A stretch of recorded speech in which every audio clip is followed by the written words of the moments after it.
I'm Dean Newland, and welcome to the Business of Intuition, where I coach, facilitate, train, and speak on the hard science and meaningful experience of intuitive leadership in business, so you can make better decisions, forge real connections, and creatively solve problems to amplify your impact and simplify your life. Welcome to the Business of Intuition. I'm very excited about my next guest because he talks about two things that I care very deeply about. One, culture, which I think is so important in terms of a company's health and sustainability. And two, storytelling, probably pulling into my background in theater and acting. Mark Carpenter has a wonderful three-stage process that talks about how one can be a great storyteller. Number one, setting the stage, talking about what the circumstances are. Number two, what is the conflict that takes place? And number three, what's the change that takes place as a result of whatever is the subject of your story? And I think that that's a great, easy way to look at storytelling. And when you look at great TVs or great commercials or movies or theater or even myth and mythology, it follows that same sort of process of the introduction, setting the stage, the conflict, and then the resolution or the change that has taken place. And our brains are really hardwired to receive information in that format. And so Mark Carpenter is our next guest on the Business of Intuition. And he is a serial, as he says, storyteller. And even as a child, he loved to tell stories, mainly to get attention, he admits. He leveraged that ability into a career into marketing, communications, and public relations, then as a college professor and corporate facilitator. Now he teaches people how to more intentionally tell stories that teach, lead, sell, and inspire to accomplish business and personal goals.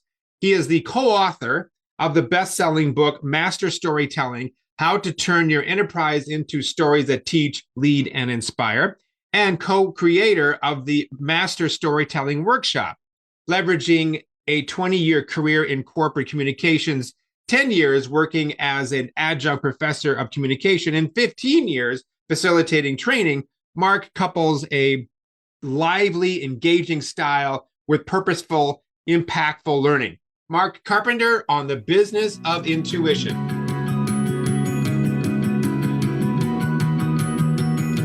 Well, Mark, it's great to have you on the show. I really am looking forward to this conversation. One of the things that our little company has been known to do pretty well is around what you might say building culture, for an organization. I once had a CEO of a large organization say, what is culture? I don't even understand it. I mean, is it something in the back of your throat? I mean, come on, So I think it's a misunderstood thing around what it really is. And I think it's how things get done, fueled by vision, passion, process, and goals, and so forth. So culture is everything, and I guess my question to you is, as this master storyteller, is what role does storytelling play in developing and maintaining a healthy culture? Well, thank you, Dean. I love that question. And I just love the thought process that's behind it, too. And there's a lot of different definitions of culture that are out there, like you just said. And to me, a lot of the things that define culture are beliefs and our behaviors. People will sometimes point to, well, there's our mission statement or our values on the walls. Mm-hmm. And to me, culture is much more about the behaviors in the hall than it is the values on the wall. It's what people are actually doing that shows this is what we believe in collectively. The statement on the wall might say, we believe in teamwork, but if everybody's working in silos, then you don't really believe in teamwork. I want you to show me, what does that look like? And the best way to show is tell a story. Tell me the story. Give me the example of what someone's doing to demonstrate teamwork. Show me how somebody stepped in when they saw that a coworker was struggling with something and how they helped them. That shows me that you really do have a value on teamwork, because I can see it in the behaviors of the people in the organization. I'm working with a company right now who's reworking their mission, vision, and values. And we're talking about, okay, let's get a collection of the stories that we've seen of what are people doing that demonstrate these values, that show that these are the values of the company right now by the behaviors that people are demonstrating. I think it's a great idea. I mean, I could see working the other direction as well. You go through a vision process or go through a values process for a team. And then you go, okay, we believe in honesty. We believe in transparency. We believe in teamwork, to your point. Now let's tell a story when we actually did that. So who's going to, raise your hand and do that? You could start bringing, the flesh and bones to the body of what this really means, but the stories around it. I like that idea a lot. So how do you get an individual who would say to you, Mark, great, but I'm kind of an introvert. I am more about facts and information. What I tell you is what I know from a data perspective. I don't like telling stories. Telling stories feels too personal to me. It feels like I'm being exposed. How do you work with a person with that perspective? Well, I would say to that person, it's a skill. And think of it as a skill. Don't think of it as something that you have or don't have, you like or don't like. It's just a skill. And so I'm gonna poke at you on this one a little bit, Dean. Not poke at you, but I'm gonna bring you into this conversation on it. We talked before we started recording about you starting this podcast. When you started this podcast, were you great at it? Hell no. Thank you. I was waiting. You hesitated. I thought, he's going to say that he was an expert. I was going for the moment he started. But I hear that all the time from people that I talk to who are podcast hosts and who are good podcast hosts now. But what did you have to do to get better at it? The question to me was real question. A lot of practice, analyzing what worked and what didn't work, re-listening to things and go, boy, that was a good spot. That wasn't. Getting out of my own way, stop overthinking it, all sorts of things that made it into a learning activity versus trying to be perfect. Okay, all your listeners, just make a list of all the things that Dean just said. That's exactly how you get better at storytelling. The one thing I would add to that is to get a little coaching. Find somebody who is good at it, see what they're doing and say, I can do that. This is a skill like most other skills that almost anybody can do. It's just a matter of understanding what does it take to tell a good story, trying it out, practicing it, getting some feedback, even if that feedback is listening to yourself tell the story and saying, that worked, that didn't. So I'm going to change that next time, and building it as a skill. This is not something that you either were born with, that you can do or you can't do. It's a skill like any other skill that you develop over time by practicing, by trying it, and by really seeing the benefit of it. That people who say, well, I'm not sure I'm convinced that storytelling is all that important, they're a little hesitant to try it. And so they haven't experienced the benefit of it. And once you tell the story and you see the people's eyes and you see them light up and you see the connection that you make with the people, all of a sudden you realize, there's some value in this. Mm-hmm. There's value in this much farther beyond sharing the numbers, the data, the facts and figures, the percentages. That doesn't connect us as a species. Stories connect us as a species, and that makes it easier for you to lead when you're connected to your people. There was a guy that was on this show, maybe a year ago. He runs a tech company, and we were talking about the challenges that people have who are the chief technology officers, the chief information officers in organizations. And his point comes back to something that you just said, that they have to be good at telling stories. We have to be able to translate what we know into a language that's more universal. And in storytelling was certainly part of it. If you can't do that, then you are sort of, keeping yourself in a silo around focusing on others who understand you, but you can't bridge that gap of those who can't. Stories is a great way of doing that. So, so what would you say, because you said something earlier around this, what makes a good story? Like if you were to say, I just need a recipe, Mark, I may be scared of doing it. I might feel vulnerable doing it. I may not want to stand in front of 500 people to tell my story, but what's the recipe? How do you bake a cake? Yeah. And there's a lot of different kind of cakes you can bake. I like that you used that as the analogy. Because it's going to be different. Thanksgiving coming up, I'm looking forward to my cake. Yeah, it's going to be different if I'm baking a German chocolate cake than if I'm baking carrot cake. The recipe is going to be a little bit different the way that I come about it. And there's a lot of people out there that have different recipes for storytelling. when we wrote the book, Master Storytelling, my co-author, Daryl Harmon, and I, we looked at all the different ways that people were writing their recipes up. And we went, this is way too complicated. Going back to the cake analogy, if I'm baking a cake, I may not be a five-star chef and be able to understand all the different terminologies or have all the different tools that they want me to use to bake their cake. But I can do a simple recipe. And so we really put three parts together. There's three parts to an effective story. There's the introduction, where you set the stage. You say, this is what's going on. This is the challenge I was facing. This was what I was trying to accomplish. So you're putting yourself in a situation in that introduction phase where you're helping people see, you know what, we're kind of alike. I've had some of those same kind of challenges too. Maybe it's not the exact same challenge, but it's the challenge that we face. The Apollo 13 astronauts could come back and tell great stories about some of the challenges they faced. We've never faced those. Right. But we have faced situations where things have gone wrong and we've gone, what am I going to do about this? Yeah. And I need help to get through it. I can relate to that. And so when you're telling that story, you're looking for that connectedness to your listeners to say, yeah, I've faced those same kind of challenges. So there's first phase is the introduction. The second phase is that conflict phase where you're trying to accomplish a goal and something gets in the way of that. It's that Houston, we've got a problem moment where things go wrong and all of a sudden people want to know, how are you going to get through this? Mm-hmm. How can you get through this? Because this is where we learn. We learn in those moments where something gets in the way of our end result. That's going to draw people in because they're going to keep listening because they want to know how that conflict's going to be resolved. Right. The third section is what we refer to as the change. What did you do to help you get through that challenge? Or what did you fail to do and maybe you didn't get through that challenge? Whether you have a lesson learned from that you can look back on and say, next time I would do this better.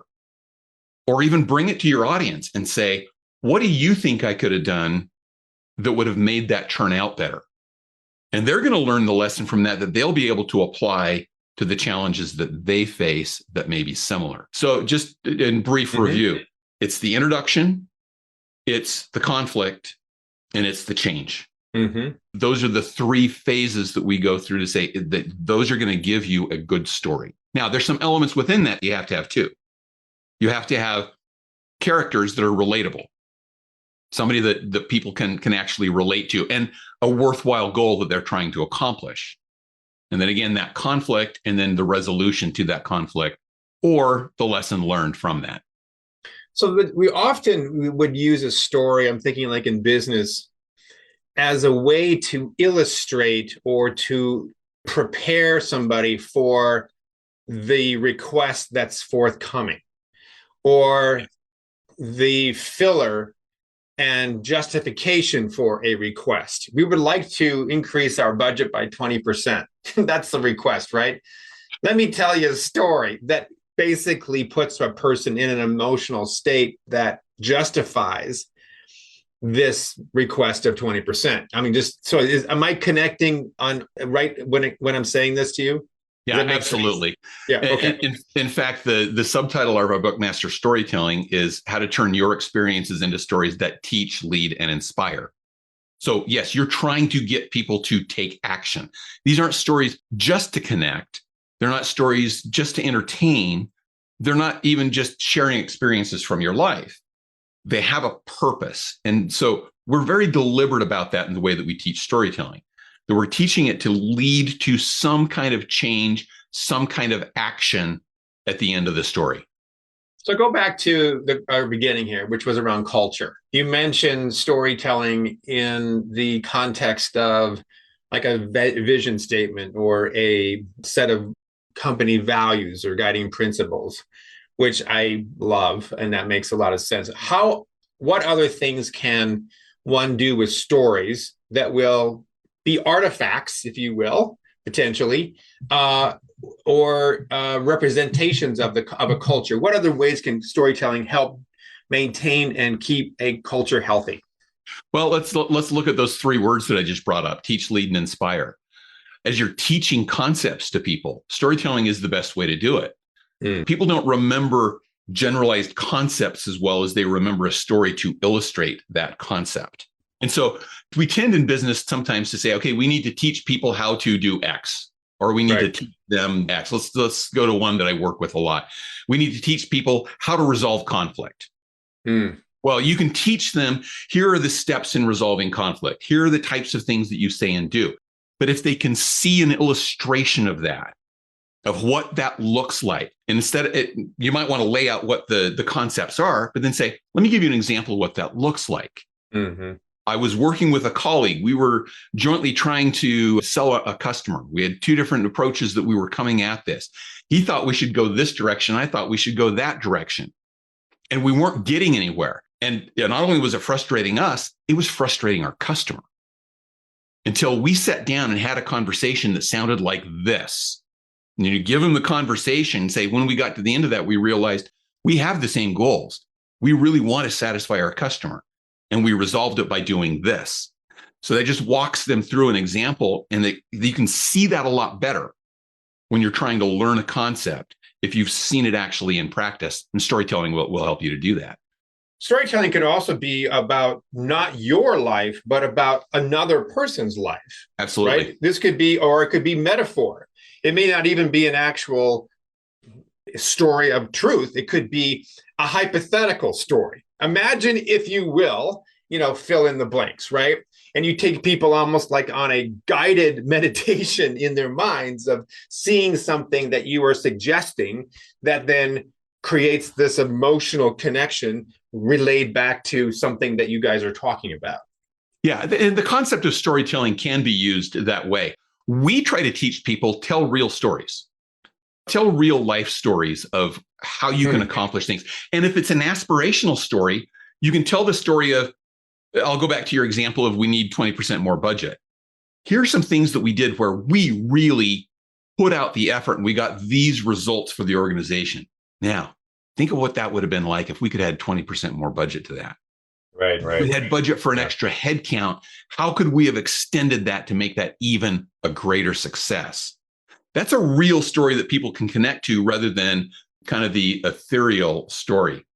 I remember one time I heard a guy giving a speech, and he was trying to make a certain point. I can't remember what it was off the top of my head, but everything he did, he used analogies from the Harry Potter series, which is great storytelling. It's great storytelling.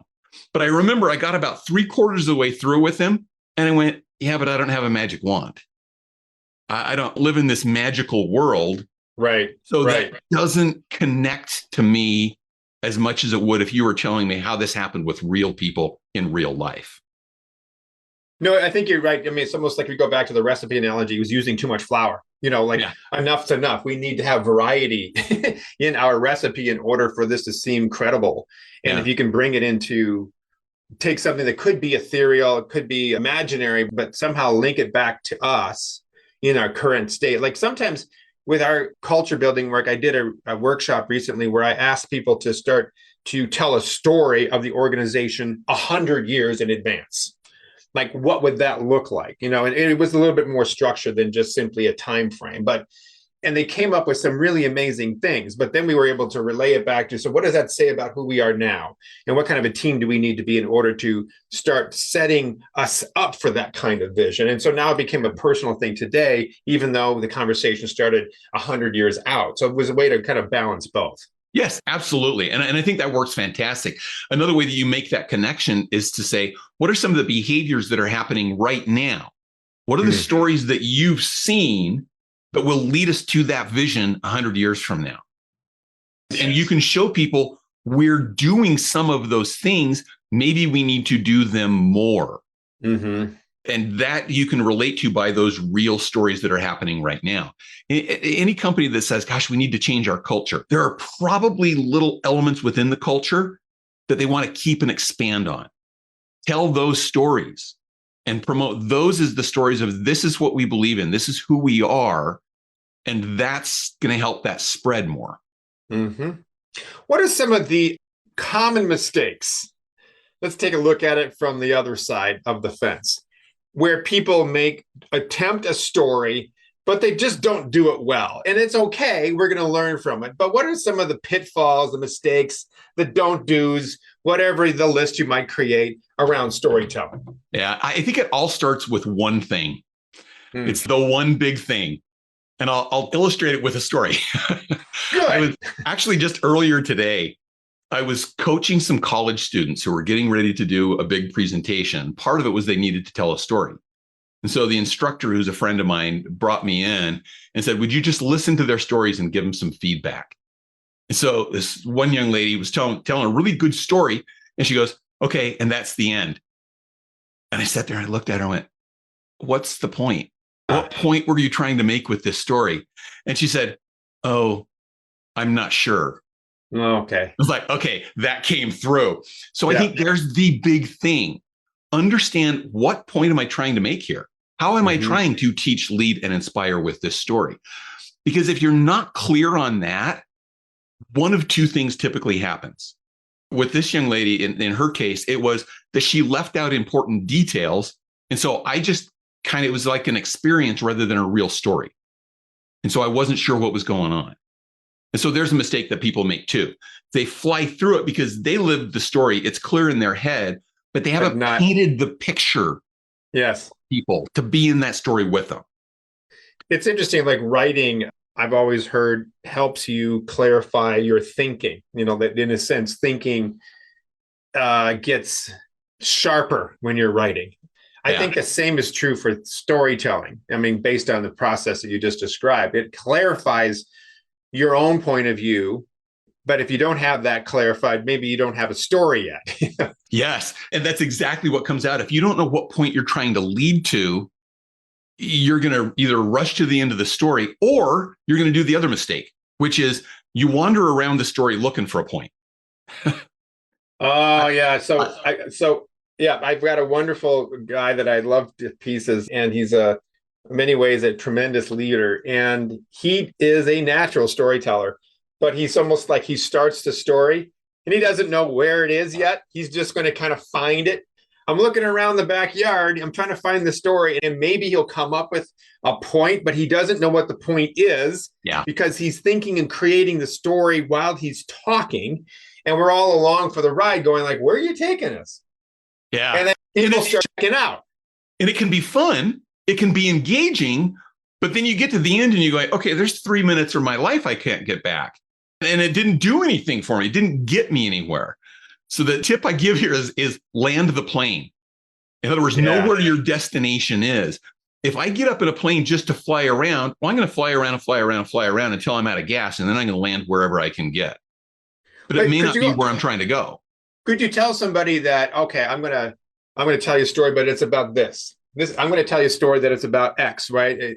And so you sort of know, oh, there's a theme here, right? We know it's about this topic. I'm going to tell you a story about the difficulties of having a difficult conversation with a colleague. That's my story. Okay, boom. Now we sort of know what we are doing here. We know where we're going to land before we actually take off, right? And it sometimes creates that sense of, I can trust that we're going to get there. But I also think that sometimes storytelling, I don't mean to play upon the negative side of it too much, but is that we can go too long, and to your point, like you just lost 3 minutes, is like, we might need to be more succinct and get to the point a little sooner. And understanding what your point is helps you to do that. Yes. Your friend that you were just talking about, he didn't really have a point to his story. So he went every detail and every possible point that he could make within that story, but it wasn't really going anywhere. Right. If you have a point that you're clear to, if you have that destination that you're taking the story to, you can be more succinct and more clear in it while still including the details that are going to make that story come to life. Sometimes I'm just going to tell on myself here. I facilitate a lot of meetings and facilitations and whatever. And I listen pretty intently as to what people are saying, but I can't help it. Sometimes an image comes into my head, a story starts to pop up, it reminds me of, and I have to ask myself, is this something that's going to be relevant and helpful for them or not? But it can sort of pull me out, if I'm not careful of the conversation, because my mind is always thinking in stories. I always have something that comes up as it reminds me of. Do you see that happening where sometimes the storyteller in our own head is the thing that's keeping us from connecting to others? Yeah, that you actually you said you always are telling stories in your head. That's because you're a human being. We're all doing that. Okay. We think I thought it was just me. Yeah, we think in stories as people. And so there's a great reminder to make sure that you're clear on what the point is that your story is getting to, and that you paint those pictures enough and draw people in with enough details and with some conflict that they're listening to your story, that they're engaged in your story, their mind's not wandering off to another story. Right. And so that's where storytelling can be effective. But if you're not getting it right, if you haven't worked it up, then you could lose people because they're thinking, oh yeah, that reminds me of the time.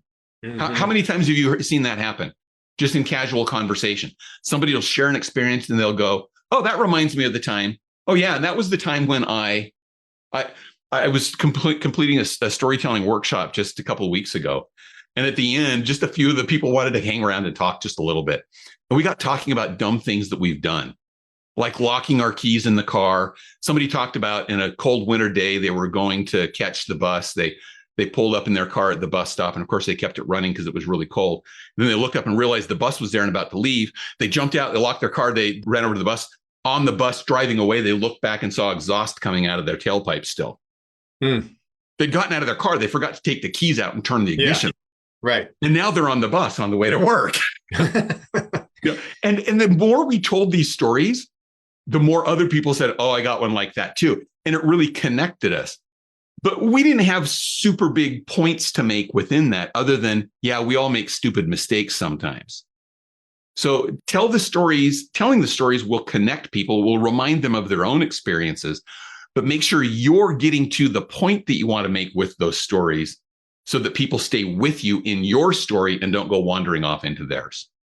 So the connection is an important part about the storytelling. I think that's really important because I'm guessing that we see ourselves in others' stories. Yes. Or it reminds us of something that, although your experience is different, I can go, oh yeah, I had not the same experience, but how I solved it was similar, or the challenge in the drama that you described in your 3-part series was a similar. So now you are no longer different. You were connected. Yeah. We are brothers. We are, we found a common denominator. We've found that. And you talk about all the stuff around diversity, inclusion, and all the stuff that's been so important to talk about. And yet we're also seeking the commonality of each other without ever it becoming a issue of, separation. We can appreciate the differences as well. So and where does that commonality come in? That commonality comes in because we're all human. And so we've all had a human experience. We all feel emotions. They may be slightly different in different situations, but we feel things, and we really want to feel things. We want to feel things from other people because that's going to make us connected. Yeah. This same college group that I was working with earlier today, one of the young ladies told a story about being at a water park, and she was standing in line for a ride called the Torpedo. And as she's standing in line, she's hearing people screaming in terror. And she's hearing this maniacal laugh that happens as people are starting, and her heartbeat starts racing. And she's starting to go, do I want to stay in this line or not? Am I really going to do this? Is this safe for me to do? Now, just even as I tell you that, you're in the line with me. I'm thinking about it. It wasn't even my story, but I'm there and you're there because we can connect to the emotions that we're feeling there of a little bit of fear about the unknown that we're facing. We've all faced that fear of the unknown. And so we can relate to it. And it takes me back to a ride over at Disneyland, probably decades ago as a kid or something. And I can go, oh yeah, where am I right now? Oh, that's where I was when you were telling that story. Yeah. That's great. Well, Mark, this is great stuff. What is there? I don't mind to be simplistic here, but I want to leave people with, if there are 3 or 4 things to do as a result of what you believe is important, what would they be? I'd say the first one is start looking for the experiences in your life that can be effective stories to teach, lead, and inspire. And the way that you find those is look for the experiences and note them, jot them down someplace. I have a folder in the notes app on my iPad that's called Stories for Someday. And I just note experiences, 2 or 3 sentences of experiences that I have some kind of an emotional reaction to. And I think there's a lesson in there someplace. I don't know exactly what the lesson is, but there's a lesson in there. And so just start taking note of what are those experiences that you have a reaction to? Or as you watch what other people do, what are those experiences that you have a reaction to? If you're looking for a specific lesson to teach, we've been talking a lot about culture. So if I'm a leader and I'm looking for what are some examples of lessons or stories that I could tell around our culture, if you start looking for those, you will see them. The universe will send them to you because you're looking for that specifically. They'll pop up. So the first step is just being aware of those and taking a note of them. So I guess that's two things. Be aware, take a note. And then just be intentional about the use of stories. Watch for opportunities to use those stories and look into the people's eyes that you're telling the story to. They will tell you if you're on track in terms of your ability to teach, lead, and inspire with that story. And then just adjust and start, like you talked about with learning to be a podcast host. You're going to make adjustments based on the reactions that you see from other people. It's funny you say that about looking into, this is a very small, minor thing, but I find that I find my story not in the eyes of the people I'm looking at. It's usually I go upper left and like, oh, there it is. Yeah, that's your memory center. Yeah, and my memory's going up there. I'm very aware of what's going on around me and how people are reacting. I mean, hyper aware of it, but I don't necessarily tell the story all the time through the eyes. I'm a guy that moves around a lot. I'm using my hands. I take up the stage, but I'm always checking out to see, is this landing or is this not? You know, and then adjust accordingly. Yeah. And that's what I mean by look in their eyes. I'm not. You don't mean literally all the time. Creepy. You know, don't be creepy and stare into people's eyes as you're telling. But I'm saying look for the reactions that you get from people, because that will tell you when you're on track with your story. Right on. Well, Mark, this has been very enlightening. Thank you for your energy and time on this. How can people connect with you and learn more about your work? Probably the best place to start is with our website, which is master-storytelling.com. You got to get the hyphen between master and storytelling, or you get to the wrong place. Right. So master-storytelling.com. Our book, Master Storytelling, is available on Amazon. Also, I would encourage people to connect with me on LinkedIn. I'm happy to connect with anybody. And so just watch for me, say that you heard me on Dean's podcast, and I'll connect with you. And I always put out a story at least every week on LinkedIn to illustrate that point about the stories are all around us. The other thing, in fact, we didn't talk about this before, so I hope it's okay that I'm just dropping this on you. No worries. I would like to offer a gift of the ebook of Master Storytelling to all of the people that are listening. And so if you go to our website, master-storytelling.com/podcast gift, there'll be a link there that you give me your name and your email address, and I'll give you a free ebook of Master Storytelling. Fantastic. Thank you very much. That's very kind of you. Yeah, happy to do that. My goal, and my co-author, Daryl, our goal as we started this process was we want to create a world of intentional storytellers, people that are telling stories with a positive purpose to teach, lead, and inspire. And so that's a way to help us to do that. Great. Mark, thanks so much for your time. This has been great. Great visiting with you, Dean. Thank you. You bet. Thank you for listening to The Business of Intuition. If you enjoyed the show, please subscribe, rate, and review on Apple Podcasts, Google, Spotify, or wherever you get your podcasts. If you'd like to learn more about Dean or Mission Facilitators Leadership, go to mfileadership.com. That's mfileadership.com.